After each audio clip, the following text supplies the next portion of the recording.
Right, welcome to the Pure Conversation podcast. I'm your host, Joseph Miller. This week's guest is founder of the app and non-for-profit Sruly, Evan Lebor. Sruly is an app which is created for the special needs community, linking people with special needs with family, friends, and counselors. Thank you so much for joining us. So give me a little bit of background. How did you come up with this idea for this app? What is the app? How did you create it? Explain to me what this is. Sure. First of all, Joseph, thank you for having me. It's been too long. Joseph and I went go way back, elementary school, high school. So it's really great to reconnect in this context. So just a little bit of background. I had the distinct privilege of attending Camp HASK for 2 summers. For those of your listeners that don't know what Camp HASK is, HASK essentially is this 7.5 week intensive summer respite program for both adults and kids with physical and or mental disabilities. So as counselors, we'll help out with a whole range of items, whatever they really need help with, whether that be cutting their food, going to the bathroom, daily activities, etc. So I was there for two summers, like mentioned before, and I really had this close connection with one of my campers by the name of Sruly. Sruly is a 21-year-old man, I guess, with Down syndrome. So over the years, we've really just cultivated an incredible relationship. Come to my house for Shabbos, I go there during the week, take him out for lunch, whatever it was. We just really connected. So that background in mind, I would say about 2 years ago at this point, I found myself in the hospital for an operation. And I was lying in my hospital bed and I get a FaceTime from Sruly to sort of check in to see how I was doing and I was feeling. So I spent about 15 to 20 minutes on the phone with him. Then I passed it off to my sister, who's also close with him, then my brother, then my mom, then my dad. We each spent probably somewhere between 15 to 20 minutes respectively on the phone with him.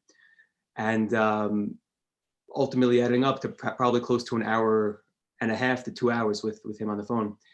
And my dad had the idea after that, what if we can find a way to do this? Because we bought his mom an hour and a half of time where she can cook, she can clean, she can go run to the supermarket, whatever she needed to do, which she did not have the ability to do beforehand. So my dad said, what if we can really do this on a mass scale and really help out more people than just this one individual in Queens, New York? What if we can help someone out in California, in Texas, in Wisconsin, wherever it is? Let's just make this on a mass scale. So my father really went ahead and was the one who pioneered.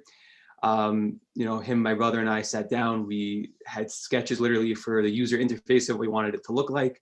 My dad started speaking with different designers, different developers, opened up a 501c3, and really tried to push. But the process was going very slowly, as Joseph, I'm sure you can attest, when you're trying to start your own startup or anything in the early stages, it goes very slowly. It's hard to get the ball rolling.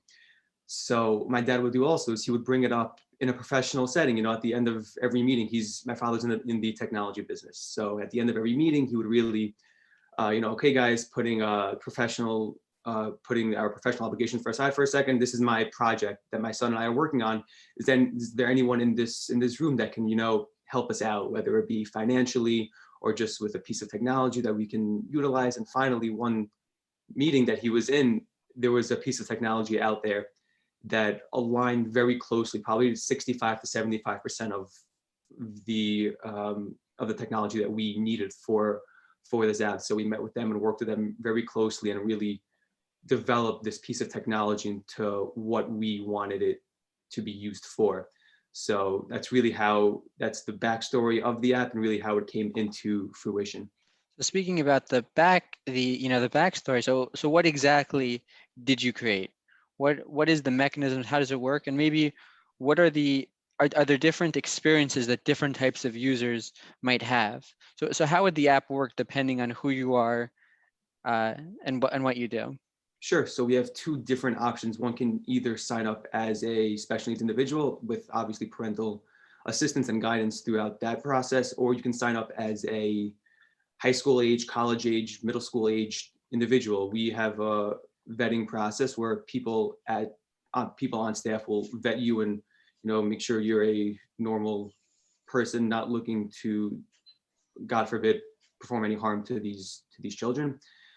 So what the app essentially is, it's the first, I guess, social media platform targeted for these special needs community around the country and around the world. It has capabilities where you can, let's say, play games, send pictures, send videos with the people. It has prompted questions that you could to sort of keep the conversation going. It's really a platform to engage and promote talking and communicating with these special needs individuals. So if I had to sum it up into one sentence, I would say we're the first special needs um, social media platform. So with that in mind, let's take the experience of, let's say, a special needs kid. So in what way are there, as you mentioned, a parental vision. So in what way does parental supervision come into play? And what are his or her ability? What are they, what access, what programs, what can they do on the app? Sure. So one of the things which I get a notification on my phone every Friday at 2 is you're able to build in meetings with the volunteers. So every Friday at 2, I'll get a 10-minute alarm from my Google Calendar saying, Evan, your Friday 2 o'clock with Sruly is coming up. So just it has a few of those integrations that will make it easier to sort of streamline the whole communication process. And obviously, just in terms of signing up, if the special needs individual is unable to go about the process himself, which sometimes they are and sometimes they are not, then parental assistance obviously will be needed to sort of go through the account. It will be necessary to go through making the account. Where is the parents are the kids with special need given free reign to do whatever they want, or do they have limitations? They have to go through parents. Is it all scheduled through meetings, or is it more, let's say, something like Twitter or Facebook, where you kind of have access to the general thing whenever you want, and like sometimes you can message people and you'll have to wait till they respond or whatever? How does that work? Yeah, sure. Great question. So it's really a combination of the two. You have one end where you can have your scheduled meeting every week, like I do, or you can have where you can log on and say, you know, John Smith is looking to chat right now. Is there anyone in the network that would like to chat with him? And you can either accept, you can decline, you can strictly message, you can FaceTime. There's a whole world of possibilities there. But to answer your question, both are options. And to be more specific, also with from the parent options, is there like a parent, like I remember, if I recall correctly from when you first pitched this idea, or I don't know the first time, but when you pitched it when we were in class together, you did mention that you wanted to have a feature where parents would, could select like who they want their child to talk to or what times they want it available. So is that a feature as well? Absolutely, yeah. Parents definitely have I don't want to use control, but for lack of a better Mhm. term, we'll use the word control. You can like put another email address in there, so parents will get notifications of what is being sent to their child or what their child is sending out. So parents definitely have a direct hand in what the child is seeing and being exposed to. And so then what is the relationship? How does the child, is the child look for people they specifically know, or do you match up people, or is it more social media based where you just end up meeting random people? How does that work? Sure. So again, Yeah. both are Uh, really both are the answer. It's mhm, let's say for argument's sake, I've already had a prior existing relationship with this mhm. individual named Sruly.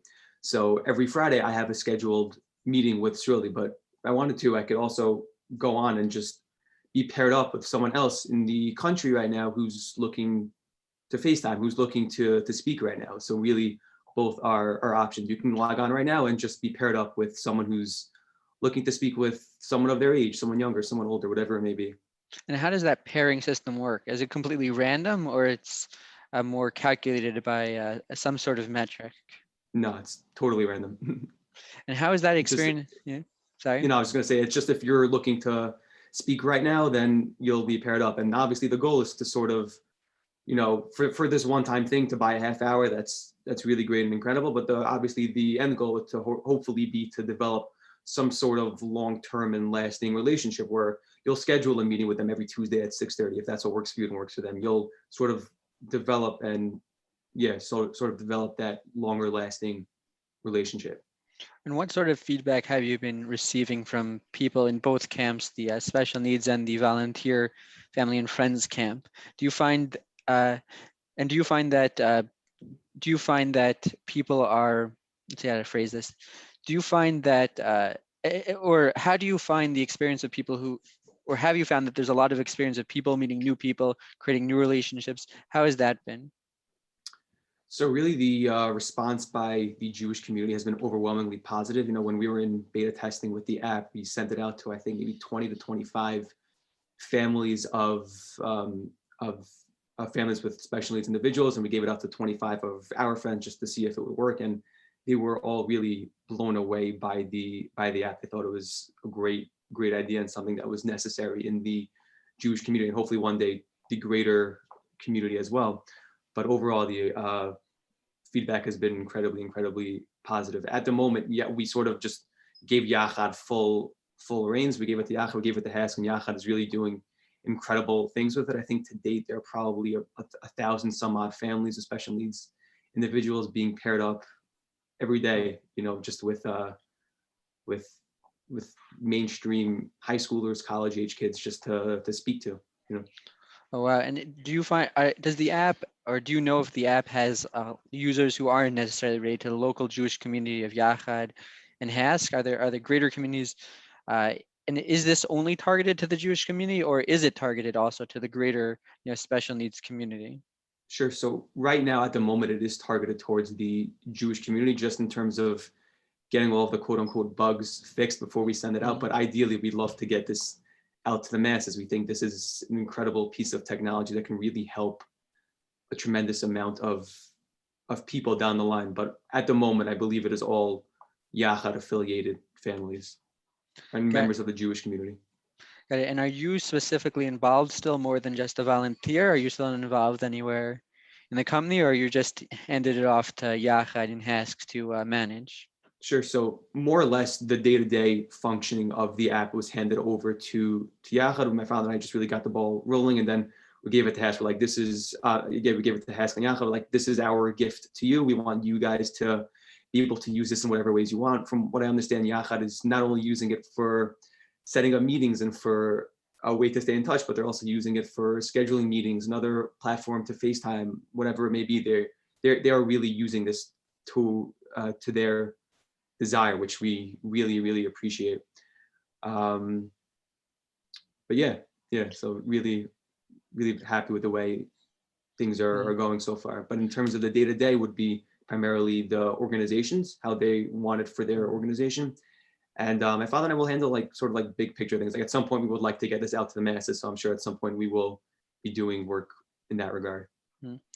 And are there any thoughts about potentially expanding it just beyond the special needs community? Meaning, being that it's essentially social media with monitored options, I could definitely see this being expanded to parents who want their kids to use social media, but not necessarily use with full reign. There seems to be a lot of possibilities. You could take this even larger. For sure. Again, definitely a thought. Just right now, we're sort of trying to like Mhm. tackle one project as it comes up. Right now, we're working on this. Then we'll take it up to hopefully getting it out to the greater special needs community. But at some point, that is a great idea. Like, we would love to be able to do that. I think there is a tremendous need for that in the community, to have some sort of filtered social media access. Yeah, so obviously we would love to get there. We're just trying to get there slowly.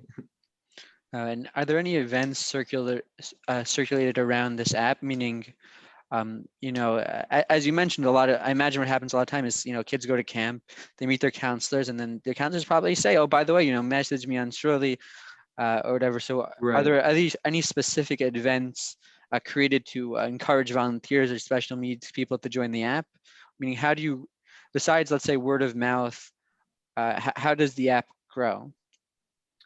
Right. Yeah. So we're just not there yet as an Mhm. organization. Right now, we're Uh-huh. just purely word of mouth. I think we're probably under a year still Mhm. of hitting the market and hitting the app store. So at some point, we probably will try to get the word out. But up until this point, it's just been purely word of mouth. Whatever Yachad is able to do. There have been advertisements where Yachad will say, like again, this past year, obviously, as terrible as it's been, obviously, the app has grown tremendously before Corona, and then Yep. to right after, because obviously everything moved virtual. So Yachad really upped their game in terms of the month before Corona, which I think is when we started to hit the market, and then afterwards it really helped escalate the the amount of users that we had. Yeah, wow. It seems like a really, I don't want to say this as positive it sounds, but that happens to be a really Yeah, opportune time to time. really come out with that. Yeah, wow. Yeah, yeah, Wow, no, that's really, and hopefully we were able to help parents. Just in speaking to Sruly and Sruly's mom, I know this past year has been extraordinarily challenging for them on a multitude of levels. Just to be stuck in the same house as someone with special needs for 2 3 months without any help or assistance, letting anyone in your house. I can't even begin to imagine how challenging it must have been. So to be able to help them for a half hour, an hour and a half a day, whatever it may have been, you know. that's amazing. How can people get involved, reach out, donate? What can people do to help this? Sure, great question. So if people are looking to get involved financially, there is a link on the Sruly.org website. That is SRULY.org, where people can give there. And the more volunteers, the better.